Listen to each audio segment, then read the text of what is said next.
Everybody out there doing?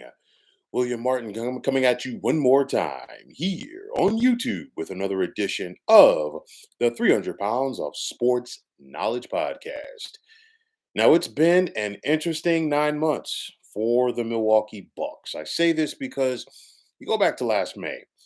The Bucks fired head coach Mike Budenholzer just 2 years after leading the franchise to the NBA championship.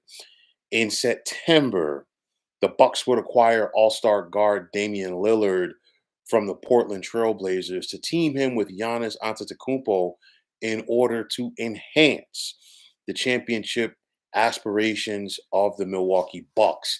The Bucks started this season 30 and 13, but right after that, they fire Adrian Griffin in his first year as a team's head coach.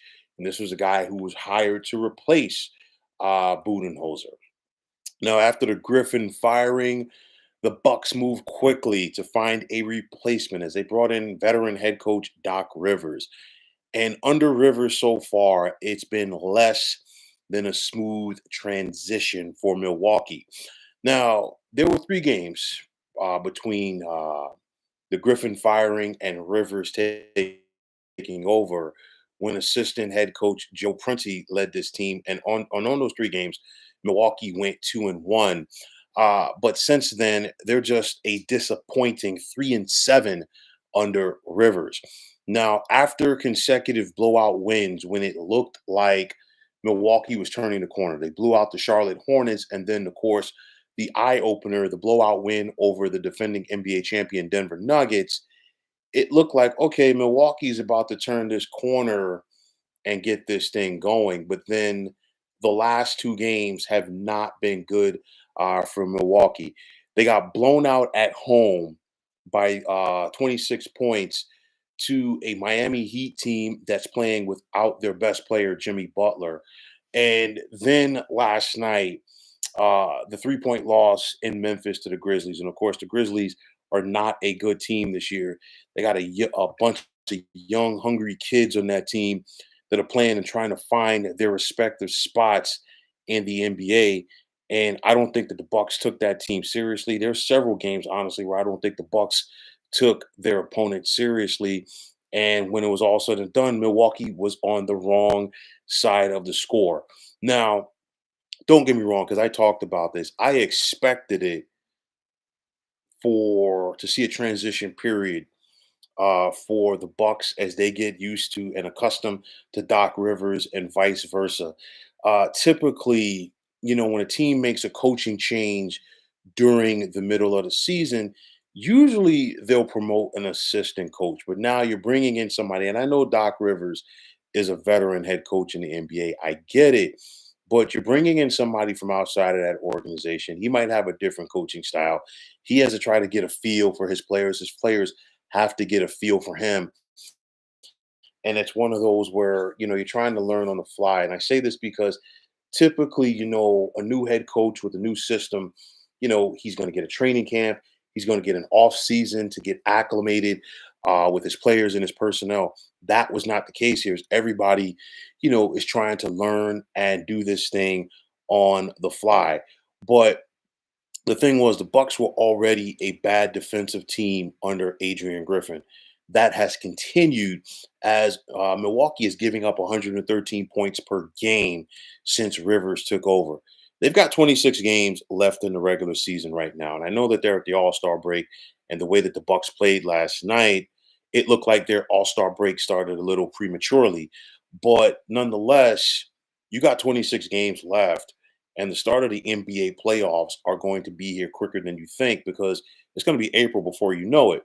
Now, the Milwaukee, they're third in the East right now. And their saving grace is the fact that, you know what, Philly, they don't have Joel Embiid right now. So you don't have to worry about them trying to, make a push, at least for right now. And then the Knicks are also dealing with some injuries. And those are the two teams right behind them in the standings. But at the end of the day, Milwaukee has to play better. And you go back to when they won that championship now 3 years ago.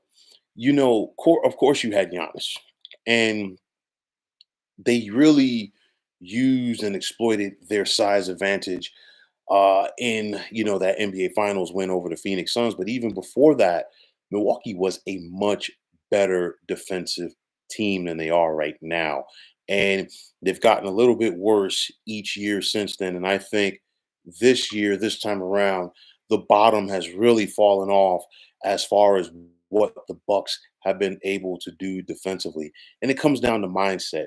I look at this team right now. In my opinion, they don't have the same defensive mindset that they did a couple of years ago. They don't have that same hunger. This team has gotten a little bit older as well. I know that Giannis is still in his prime, but nonetheless, the way that the Bucks are playing right now, they look like a team that's about to piss away a championship opportunity. It's one of those for me. I said it when it happened. I said it as far as when they moved on from Budenholzer. I said it when this team decided to fire Adrian Griffin earlier this season as well. I feel that it was a panic move when Milwaukee decided to move on from Mike Budenholzer after the disappointing trip to the playoffs last year. I get it. But you look at it, a couple of years ago, the Middleton injury, in my opinion, was all that kept Milwaukee from repeating. Last year, the Giannis injury in round number one didn't help them, and of course, they did not play well defensively when they lost to the Miami Heat in 5 games. And it's carried over to this season. And again, defensive basketball is a mindset. I'm not saying that you got to go out there and try to limit your opponent to 75 points. In this day and age in the NBA, that's darn near impossible. Okay. But, nonetheless, you've got to go out there and you've got to make those key stops. And you've got to have that attitude. You've got to have that moxie.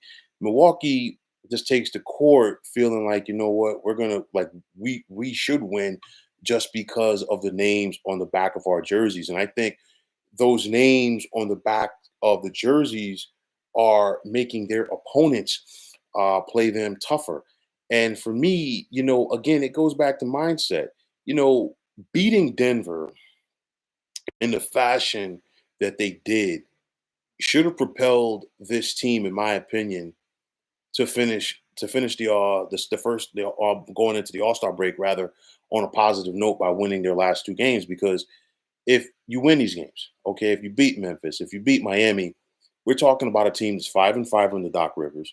We're talking about a team that, they're starting to get their footing, and they're finishing going into the All-Star break on a positive note. And now we're talking about a team that's just a half game behind the Cleveland Cavaliers for the second spot in the East. All of that is not the case.